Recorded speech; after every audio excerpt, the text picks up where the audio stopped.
Bonjour Irène. Bonjour Aurélie. Je suis contente de te retrouver aujourd'hui. Ça fait longtemps que j'avais envie que tu nous parles des enfants et surtout des maladies infantiles. Voilà, donc explique-nous un petit peu. Alors, il est certain que si je devais m'occuper d'une seule catégorie de personnes, ce serait des enfants. Parce que tout commence là. Et à partir du moment où on sait traiter l'enfant, qu'on comprend ce que sont ces maladies, ce que c'est d'abord, qu'est-ce que la santé, qu'est-ce que la maladie. Je vais en reparler encore une fois. Parce que on est tellement parti à l'envers qu'on ne comprend rien. La maladie, elle est là. Chaque fois que le corps veut éliminer les résidus toxiques, qu'en mangeant ce que l'on mange depuis des milliers d'années, c'est-à-dire cuit, carné et excitant, et avec ça, on remplit les hôpitaux, les prisons, les asiles psychiatriques. On fait des malades et de la misère. Mais quand l'enfant arrive au monde, il n'arrive pas tout pur. Il arrive avec les qualités et les défauts de ses parents, mais il arrive aussi avec un héritage. Ses géniteurs lui transmettent les toxines, les résidus, que l'enfant, dès qu'il aura un peu d'énergie supplémentaire, à celle dont il a besoin pour vivre tous les jours, il va évacuer. Et les maladies d'enfants, c'est la première chose dont il faut s'occuper. Les maladies sont là, comme toutes les maladies des hommes et des animaux. C'est un voyant rouge que le corps allume pour signaler qu'il y a quelque chose à modifier. Et quand le corps est en difficulté, quand il souffre, c'est qu'il veut évacuer, se libérer des résidus que cette alimentation anormale que l'on mange tous les jours en croyant qu'elle est normale, même scientifiquement, est une alimentation fausse qui n'est pas faite pour le système digestif humain. Et quand l'enfant arrive au monde, il arrive chargé de résidus. Et plus l'enfant est solide, plus il a un système de défense puissant, un système immunitaire puissant, plus il va faire de grosses maladies. Et les enfants qui font des grosses maladies sont évidemment sous l'influence de la peur et de l'ignorance des lois de la vie, mais ces enfants vont être très médicalisés. Et au lieu d'aider leur corps à éliminer l'héritage empoisonné que la maladie veut faire, eh bien on va l'enfermer. Et dans le mot enfermer, il y a le mot enfer. Et on va créer des désastres. Et là, véritablement, je suis très heureuse de parler des maladies d'enfants et que vous m'en donniez l'occasion d'en parler parce que c'est fondamental. Alors maladie, toi quand tu parles de maladie d'enfant, ce serait toutes celles que moi j'ai connues quand j'étais petite, c'est-à-dire varicelle, rougeole. Oui, alors il y a deux formes de maladies. Comme on a deux pots d'échappement, les selles et les urines, il y a les maladies les maladies rouges, les maladies douloureuses, les fièvres, qui sont le signal de l'expulsion de l'acide urique, produit par les viandes et les produits laitiers, et tous les alcaloïdes. Alcaloïdes, tu mets quoi dedans? Eh bien, café, thé, alcool, qui laissent des résidus toxiques, évidemment. Et quand on mange cuit, c'est mort, donc il faut des excitants, café, thé, alcool, des alcaloïdes, et qui vont faire que, à force d'exciter, on va déprimer. Et tout ça, c'est tout un système. Alors, les maladies d'enfants sont faites. Si l'enfant est très solide, s'il a un bon système immunitaire et qu'il a beaucoup hérité d'un héritage acide, il va faire des grosses fièvres. C'est-à-dire que l'acide, dans son petit corps, qui est stocké sous forme de minuscules cristaux, quand le corps aura assez d'énergie pour l'expulser, ces cristaux d'acide vont devenir liquides. Et ils vont, comme c'est de l'acide, ils vont faire monter la température, ça va chauffer. Et plus un enfant fait de grosses fièvres, plus il élimine. Exactement, dans la mesure où on comprend le rôle de cette élimination, que les Japonais, les vieux Japonais appelaient des crises guérisseuses et pas des maladies. Mais le mot maladie veut bien dire ce qu'il veut dire. Mais rien n'empêche de l'aider, de toute façon. Mais au contraire, il faut l'aider. Lui donner à boire. Mais ça ne veut pas dire qu'il ne faut rien faire. Et c'est là où il y a une nouvelle médecine qui s'impose, une médecine de santé, où il va falloir aider les enfants à éliminer l'héritage empoisonné qu'ils ont reçu. Nous, quand on constate les enfants, quand ils sont malades, peu importe l'âge, leur réflexe, si on les écoute, c'est ils jeûnent, Ils dorment. Comme tous les animaux. Et j'insiste, ils dorment. Chaque fois, la diète et le repos étaient la clé, les deux grandes clés des vieux médecins. Et tout animal blessé ou malade se met dans un coin. Il ne bouge plus, il ne mange plus, il ne boit plus. Le temps que toute l'énergie, tout ce qu'il a besoin comme énergie pour éliminer, pour rétablir son équilibre, soit fait. Et quand le corps a rétabli son équilibre, eh bien, il va bien et il va régénérer. Alors qu'autrement, quand on le soigne comme on a appris à le faire, avec des médicaments qui vont... Et qu'est-ce que fait un médicament? Il va simplement empêcher le corps d'éliminer. Ok, on coupe le système d'élimination, la fille ne fond plus, il n'y a plus de fièvre. Seulement, l'enfant ne l'a pas éliminé, il l'a gardé, refoulé, enfermé, et il ne va pas rester sans rien faire. Dans l'organisme, il va préparer d'autres choses. Et j'ai des cas très précis. J'ai un enfant très solide qui avait fait beaucoup de fièvre, 40, 41 ans. C'était le début de la pénicilline. Ok, il a été pénicilliné tous les 2-3 jours. Et la fièvre remontait parce que son corps voulait éliminer. Et il était repénicilliné. Ça a duré 3 ans. Et après, à 3 ans, le corps a voulu expulser les viscosités, les glaires, qui sont les résidus des sucres lents, parce que le foie humain n'est pas fait. Hein, je te l'ai déjà dit, mais je veux le répéter, pour tous ceux qui l'entendront. Le foie humain est conçu pour digérer les fruits, dits sucres rapides, qui apportent l'énergie de la terre, de l'eau, de l'air, du soleil, l'énergie de la vie. Et notre aliment de base, ce sont les fruits. Et il est certain qu'on a remplacé les fruits par des sucres lents. Ok, seulement le foie humain ne peut pas digérer totalement les sucres lents et chaque indigestion laisse des mucosités, des viscosités. Ce qu'on mouche, qu'on crache, ce sont les pertes blanches des femmes, ce sont des résidus de sucre lent. Et avec ça, on fait toutes les tumeurs, tous les rhumes, toutes les timidités, toutes les peurs. On va faire des désastres. Donc, quand le corps de l'enfant veut faire un gros rhume, quand le corps veut expulser ses viscosités, il va les faire gonfler. Et les amygdales vont gonfler, les végétations aussi. Alors, comme un plombier intelligent enlève le siphon quand il est bouché, et recolle les morceaux, le conduit, le chirurgien enlève les amygdales. C'est tout ce qu'on lui a appris. D'ailleurs, parce qu'il faut le dire, et je pense qu'il faut vraiment se réveiller et se rendre compte que la faculté de médecine n'a pas appris aux médecins à faire de la santé, mais simplement à prescrire des médicaments et des opérations. Et oui, on veut du résultat. Dans l'immédiat, oui. Sous l'influence de la peur et de l'ignorance des lois de la vie. Moi, j'ai des mamans qui me on ne tient pas compte. Voilà, elles ont peur parce qu'elles ont peur quand le bébé ne mange pas, elles ont peur quand il y a de la fièvre, elles ont peur quand il perd du poids. Oui. Mais voilà, les carnets de santé, les courbes de poids, moi, j'ai jamais eu un enfant qui était dans la courbe de poids. Parce qu'elles ont été toutes les 3 allaitées et que les carnets de santé, c'est pas prévu pour l'allaitement, quoi. Et qu'elles sont superbes en grandissant. Voilà. Alors, il est certain qu'on enlève les amygdales. On a enlevé à cet enfant les amygdales à 3 ans, les végétations. Apparemment, il allait bien, il faisait plus de fièvre, il n'y avait plus d'amygdales gonflées. Seulement, au bout de quelques temps, son père se rend compte que l'enfant ne mange pas droit. Début de scoliose, oui. Tout l'acide que la fièvre voulait éliminer est resté dans son petit corps, a cherché une autre voie d'évacuation. Et à 10 ans, l'enfant était bossu.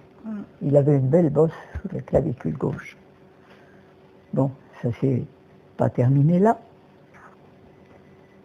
Il a fait ses études, il est devenu ingénieur, et comme plus on est empoisonné, plus on aime, comme un drogué alimentaire qu'on est, plus on aime les produits qui fabriquent les poisons dans lesquels nos cellules baignent, eh bien, il adorait faire des bons petits repas, des bons petits gueuletons avec les copains.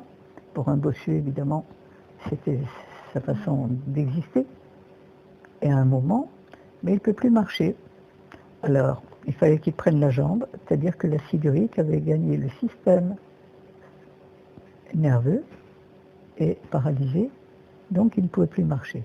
Donc, on l'a opéré, on a fait passer le liquide céphalorachidien dans le système digestif, 1 fois, 2 fois, 3 fois, 4 fois, et il est revenu à son fauteuil roulant, et il est mort, quelques années après, dans des souffrances atroces. Voilà ce qu'on fait. Alors, ce genre de choses, j'en ai de quoi écrire un livre. Et chaque fois qu'on soigne les maladies d'enfants, en arrêtant le corps de faire son travail en l'empêchant d'éliminer les poisons que ses géniteurs lui ont transmis, eh bien, on va en faire un malade, on en fait, c'est comme ça qu'on fait les sourds-muets, c'est comme ça qu'on fait les autistes, c'est comme ça qu'on fait, et ils ne sont pas de naissance, ils le deviennent après des maladies d'enfants bien soignés, comme on l'entend classiquement. Et l'asthme, l'eczéma? Mais l'asthme, évidemment, on soigne les bronchites d'un enfant. Un enfant qui veut expulser, s'il n'a pas assez solide pour faire des diarrhées glaireuses, qui serait le moyen le plus logique, le plus naturel, il va faire des bronchites, il va essayer. On va soigner les bronchites, on va les arrêter. Donc, à l'intérieur des alvéoles respiratoires, ces viscosités vont tapisser l'intérieur de ces alvéoles, elles vont empêcher le sang d'être oxygéné, bien entendu, et chaque fois que le corps va vouloir expulser ces viscosités, elles vont gonfler, et en gonflant, pour se décrocher et partir, ça va faire l'étouffement, la crise d'asthme. Et les crises d'asthme se guérissent très bien dans la mesure où on sait aider le corps de l'enfant à faire ce qu'il faut. Et après, moi je me souviens cet été, par la formation, tu me disais que souvent, le domaine qui est marqué, c'est le domaine où on est plus solide. C'est-à-dire par exemple un enfant qui va faire que des problèmes ORL. Le corps est un laboratoire extraordinairement intelligent. Et comme un père vieillissant demanderait à son fils le plus solide de faire les travaux qu'il ne peut plus faire, le corps utilise son système le plus solide pour le charger de l'évacuation des résidus que les intestins et les reins ne peuvent plus faire. Donc ça va être soit l'appareil respiratoire, soit la peau, soit les oreilles, une otite, soit... Donc quand on dit par exemple un enfant qui fait par exemple beaucoup d'éménagement sur la peau, quand on dit il est fragile au niveau cutané, c'est l'inverse en fait. Oui, il a une peau solide et l'eczéma, c'est l'évacuation d'acide urique qui brûle. Dans le temps, quand on n'était pas vacciné, des gens qui mangeaient beaucoup de viande avaient la petite vérole, la variole. Et ça sortait, Georges Sand était tout pustulé, ça sortait. On a vacciné. Alors le vaccin, j'y ai cru aussi, comme tout le monde. C'était le miracle absolu, on n'allait plus être malade. Seulement le vaccin, en plus de tous les dégâts qu'il fait, il donne au corps de l'enfant l'ordre de ne pas évacuer ses résidus. Donc on a affaibli le système immunitaire et il va être affaibli pour toute la vie. Et le corps ne va plus pouvoir réagir puissamment comme il devrait le faire pour évacuer ses résidus. Donc s'il ne peut pas les évacuer, il va les garder. Et ces résidus vont travailler sournoisement, mais sûrement, et créer pour l'avenir de l'enfant des maladies beaucoup plus profondes et plus importantes. Et toi, quand tu dis qu'on peut aider un enfant, aussi petit qu'il soit, si oui. par exemple à 3 mois, tu as un enfant qui a la peau complètement inflammée, ou par exemple un enfant qui à 3 mois régurgite beaucoup, quand tu dis... Alors, les enfants, les RGO, à l'heure actuelle, les fameux RGO, reflux gastrique. Je donne juste un chiffre. Oui. Pour les bébés qui ne sont pas allaités, 80% des enfants souffrent de RGO. Oui. 8 enfants sur 10. Parce que le lait des vaches, maternisé ou pas, il est fait pour les veaux. Et il n'est pas fait pour le système digestif humain. Et il y a un médecin qui a écrit un livre. Le lait, c'est de sacrée vacherie, on ne peut pas dire mieux. On est bien d'accord que dans les laits maternisés, il y a de la protéine de lait, protéine de vache. Mais ce n'est pas du lait de femme. Toutes les mamans sur la terre nourrissent leurs petits avec leur lait. C'est une hérésie totale. Et c'est là où la science, une science sans conscience, est intéressée parce que ça rapporte. Il faut gagner de l'argent. C'est ce qu'on a appelé l'économie. On a osé appeler ça l'économie. Mais dans le temps, quand les femmes ne pouvaient pas nourrir leur bébé, elles prenaient une nourrice. Mais à partir du moment où on a décrété que le lait de vache était... Je me souviens, j'avais 12 ans, et à l'école primaire, j'adorais ma maîtresse. Mais cette leçon-là, que j'ai entendue à 12 ans, n'est jamais passée. Bien sûr, on avait informé la maîtresse pour dire aux élèves ce qu'elle nous disait. C'est-à-dire que le biberon de lait de vache était plus hygiénique que le lait maternel, que le sein maternel. Deuxièmement, que n'importe qui pouvait donner le biberon au bébé, ça laisserait du temps disponible à la maman, sans s'occuper du manque de contact entre le bébé et l'enfant, qui est indispensable pour le bon équilibre des deux. Et troisièmement, c'était le plus fort, que les femmes qui nourriraient leurs petits au biberon de lait de vache n'auraient jamais les seins tombants et abîmés. Et on disait ça à des enfants de 12 ans. Et oui, ça, c'est le management. Ouais. Hein, c'était pas fait. Cette leçon m'est restée en travers. Je la ai là. Mais le lait des vaches n'est pas fait pour les enfants. Mais pas le lait de chèvre non plus. Pas plus, c'est à peine. Oui. Le lait de jument, il est fait pour les poulains. Le lait des vaches, il est fait pour les veaux. Le lait des chèvres, il est fait pour les cabris. Un point, c'est tout. Et si, par exemple, parce qu'il faut être réaliste aussi, hein, c'est qu'en France, par exemple, on n'a que 16 semaines de congé maternité. Il y en a 51 au Canada, par exemple. Une maman qui ne peut pas, pour plein de raisons, qui ne peut plus allaiter, toi, tu lui conseilles quoi? Tu conseilles de passer à du lait végétal, à des Eh bien, je pense que quand on est maman, la première chose à faire, c'est de pouvoir allaiter son enfant. Ouais. Alors, il y a des choses, il y a des règles de vie. Et on ne peut pas faire n'importe quoi avec la vie. La vie obéit à des lois précises, des règles, des principes, appelez-les comme vous voulez. Mais si on ne respecte pas les lois, ben on va en payer le prix. C'est tout. Et le lait des femmes, il est fait pour les bébés. Et quand les femmes ne peuvent pas nourrir leurs petits, c'est malheureusement de plus en plus fréquent, eh bien, qu'est-ce qu'elles peuvent faire? C'est là le gros problème. Ben oui, il n'y a pas un lait d'autre. Alors, au retour d'expérience, ce que j'appelle expérience, c'est des pédiatres qui sont pour la vraie santé, qui ont expérimenté avec des enfants et qui ont vu, entre guillemets, ce qui marchait. Et d'après eux, ce serait diversification le plus tôt possible au jus de carotte, aux fruits, les laits végétaux, mais en les entoure, mais pas toujours le même. Pas toujours le même, c'est ça. Il faut moins allergène, apparemment. Varier. Le lait de chanvre peut-être, c'est possible. Mais c'est vrai que ça reste quand même... mais là, j'ai un bébé en ce moment. Enfin, j'ai une naturopathe parisienne qui était médium et qui faisait manger des petites purées de fruits au bébé quand les mamans ne pouvaient pas. Et j'ai vu 2 enfants qui ont été nourris de cette façon. Je les ai vus à 2 ans d'écart, de familles qui ne se connaissaient pas, et c'était 2 superbes enfants. Alors le fruit, c'est l'alimentation de base de l'homme. Et dès que l'enfant peut attraper un fruit tout petit, là, il va le faire. Et tu as vu l'autre jour au stage, ton petit poussin là qui a... Et c'est certain. Alors, évidemment, mais faire du jus de carotte avec un peu de jus d'orange, avec un peu de jus de pomme, avec un peu de jus de myrtille, il faut essayer. Il faut essayer. Mais il est certain que la véritable façon de nourrir un bébé, c'est le lait de sa mère. Alors il faut arrêter de débloquer et de croire au Père Noël. Parce que quand un enfant ne va pas à selle au moins 2 à 3 fois par jour, il va être malade forcément. Et à l'heure actuelle, tous les enfants nourris au biberon de lait de vache, j'en connais de nombreux qui vont à selle 1 fois par semaine. Et alors ils sont soignés pour des RGO, reflux gastrique œsophagien. Ça fait bien, hein? Et puis ça rapporte des sous. La constipation chez le nouveau-né, ça rapporte des sous. Mais un enfant constipé, un sujet constipé, c'est le début de la maladie des vrais.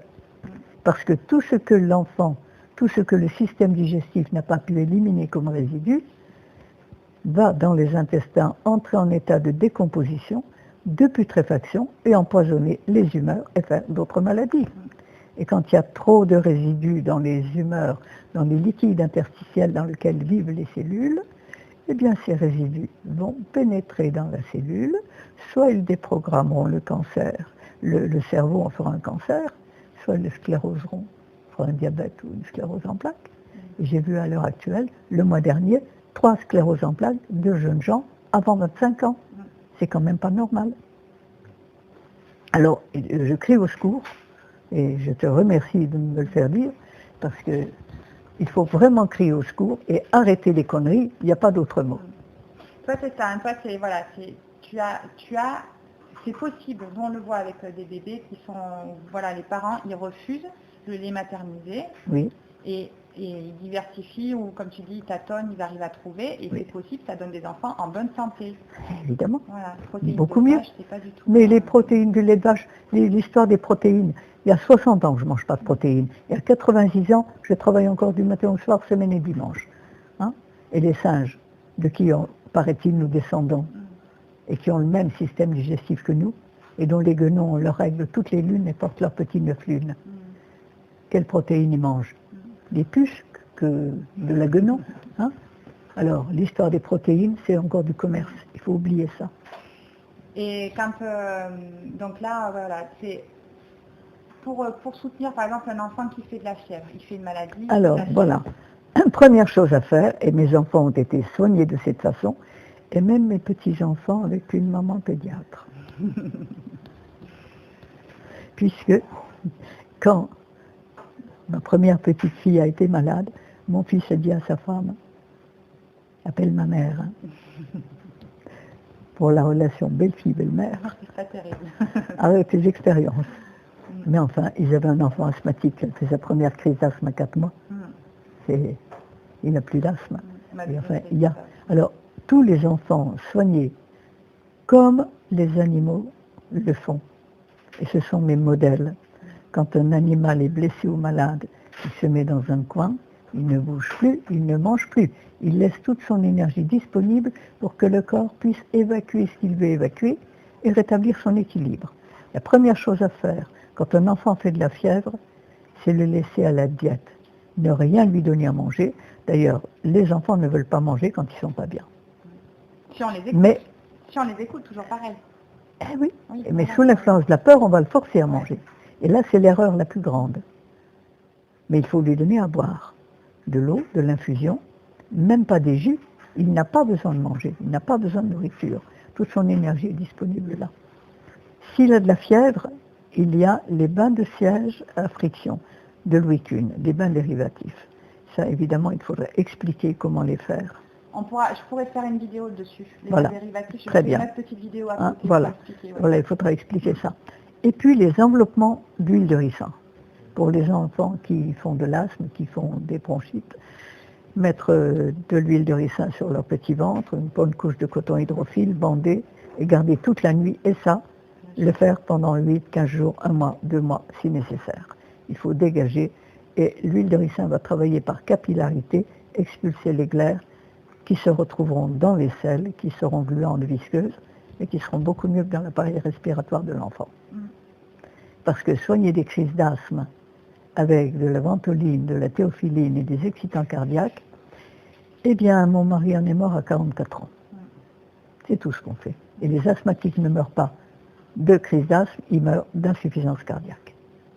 À un moment, on a tellement épuisé le système cardiaque, on a tellement excité, qu'à un moment, ça part sur autre voilà. chose. Alors il faut véritablement revoir la situation et refaire une véritable médecine, une médecine de santé. Et au niveau des vomissements? Mais les vomissements, ça veut dire que le corps, il faut le laisser faire. C'est pas inquiétant, il faut le laisser tranquille. Il vomit, ben, il se nettoie. Ça veut dire qu'il n'en veut plus. Et généralement, quand il vomit, c'est qu'il est constipé. Et que tout ce qui ne peut pas sortir par les selles, le corps va essayer de le sortir par la voie, par une autre voie. Ok. Et dernière question que j'ai à te poser, c'est par rapport au sommeil. Alors, encore une question sur les enfants constipés. Oui. Des petits lavements avec un appareil à douche rectale, mettre de l'eau tiède à la température du corps, et un enfant constipé, il faut lui faire 1 ou 2 petits lavements par jour, de façon à ce qu'il évacue. Même tout petit? Même tout petit, il faut l'aider. Il ne faut jamais laisser un enfant constipé. D'accord. Hein, il faut l'aider. Alors une petite douche rectale, c'est pas gros, mais généralement il va faire un petit bouchon, ça va exciter son système. Du coup ça va libérer? En principe. Okay. Et puis des enveloppements, et puis les bains de siège à friction, et la diète, et avec ça, toutes les maladies du monde peuvent... Mais de toute façon, si tu le prends les 2 premières années, que tu fais bien attention à ça, il n'y a pas de risque qu'il fasse des grosses maladies derrière. Alors, le vaccin, moi je suis vaccinée contre la vaccination. J'ai failli perdre un enfant, et Et j'ai eu la chance de rencontrer un professeur de faculté de médecine, le professeur Jean de Golfiem, qui disait dans une conférence, si vous ne voulez pas faire vacciner vos enfants, ce que je comprends très bien, vous écrivez au médecin, je mettrai la feuille. Docteur, je suis tout à fait d'accord pour que vous vacciniez mon enfant, à condition toutefois que vous me fassiez par écrit un certificat comme quoi vous prenez vos responsabilités sur les conséquences primaires et secondaires qui pourraient découler de ce vaccin. Vous n'avez rien contre le vaccin, mais vous voulez des garanties. Et pour des parents, c'est normal, n'est-ce pas? Et demander à ceux qui les imposent d'assurer leurs convictions, je trouve que c'est absolument superbe. Par contre, moi, ce que je conseillerais, c'est pour affirmer ses convictions comme ça, c'est de ne pas rester seul, isolé. Hein. Il y a des associations qui existent, on mettra un lien sur la vidéo. Il y a des associations, des parents qui commencent à se regrouper. Très bien. Et il est nécessaire il est nécessaire, absolument indispensable, de refaire la santé, et ça commence dans l'enfance. Ça commence dans le ventre de la maman. Et quand tous les futurs géniteurs pourront nettoyer leur corps intérieurement avant de concevoir et nourrir le bébé pendant la grossesse correctement, eh bien je vous assure que le monde changera. Et quand on arrêtera de soigner les maladies d'enfants comme on le fait, mais qu'on refera la santé des enfants, ils régénéreront, alors qu'en les soignant comme on le fait, ils dégénèrent. Ok, bon, mais écoute, tu as bien noté la leçon, hein, Irène. C'est clair. Ah oui, alors le sommeil, juste le sommeil. Mais le sommeil, encore. La nuit est faite. Mais la nuit est faite pour dormir, parce que pendant le sommeil, le système glandulaire se recharge, refait son énergie. Et quand la maman doit allaiter son petit chaque fois qu'il pleure, eh bien, d'abord, elle ne va pas recharger ses accus nerveux, le bébé non plus, et ça va faire deux déréglés, sans parler de l'estomac qui ne se repose pas. Exactement, et c'est absolument pas normal. À partir de 8-9 heures du soir, le bébé doit dormir, la maman aussi, et jusqu'au matin. Voilà, pour commencer une belle journée derrière. Exactement. Et les lois de la vie, si on ne respecte pas les lois de la vie, ben on va marcher à l'envers et assurer notre décadence et nos souffrances et notre misère. Seulement, comme à l'heure actuelle, ce qui rapporte le plus, c'est la maladie et la souffrance humaine. Ça va changer. Ça est en train de changer. Ah, absolument. Merci beaucoup, Irène. Ben, écoute, avec le plus grand plaisir.